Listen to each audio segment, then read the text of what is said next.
So hello everybody, welcome back to the channel. तो भाई देख लो भाई, आज अपने साथ में कौन सा फ़ोन है, Realme C11। और देख लो भाई कितनी बुरी कंडीशन में टूटा हुआ है। तो आज क्या करने वाले, इसे रिपेयर करने वाले। देख लो भाई, और अभी आपको कैमरा रोटेट करके दिखाता हूँ और इसके बारे में कुछ नॉलेज देता हूँ आपको। तो ये चालू करके दिखा रहा हूँ भाई, देख लो। तो अंदर में डिस्प्ले चालू हो रही है। अभी से ग्लास रिमूव करके दिखा देता हूँ, आपको दिख भी जाएगा होगा भाई। ये देख लो, अंदर में डिस्प्ले ओके है। तो इसे आज रिपेयर करेंगे, बहुत ही बुरी तरीके से डैमेज हुआ है। तो आज क्या करने वाले, C11 2021 का ग्लास रिप्लेस करेंगे। तो ये ऊपर में एक टेम्पर्ड है, टेम्पर्ड देख लो, टेम्पर्ड पहले से अलग है। टेम्पर्ड को कुछ नहीं हुआ है, टेम्पर्ड टूटा भी नहीं है भाई, देख लो। और ऐसा टेम्पर्ड लगा के कोई फ़ायदा भी नहीं है। ऐसा टेम्पर्ड जिसने इस बंदे को लगाया, मैंने जैसा भी लगाया है इस बंदे ने। तो अभी बता रहा हूँ।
ठीक होगी हटे दी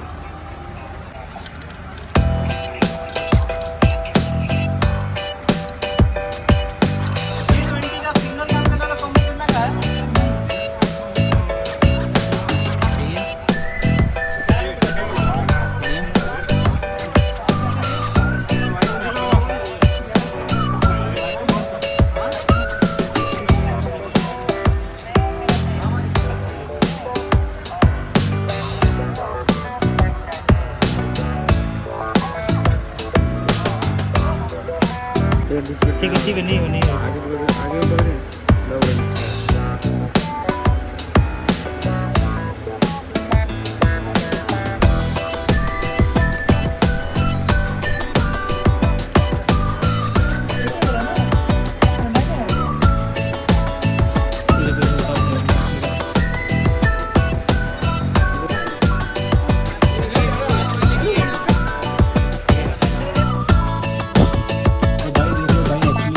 लंबी हो गई थी बोली। और एक्चुअली यहाँ पे जो ग्लास था ना वो ऐसे चिपक गया था जिसे खोलने वोलने में काफ़ी समय लग रहा था। तो भाई और कोई रीज़न नहीं है इसको थोड़ा सा स्क्रिप करने का था कि काफ़ी लंबे हो गए थे इसे। यहाँ पे जो ये जो पोर्शन था ना पोर्शन को यहाँ पे क्लीन करते करते काफ़ी समय लग गया। तो हम एक बार चेक करते हैं वही वाला है। देखो डिस्प्ले ओरिजिनल है और ये देखो बनाया है बाद में।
एकदम एकदम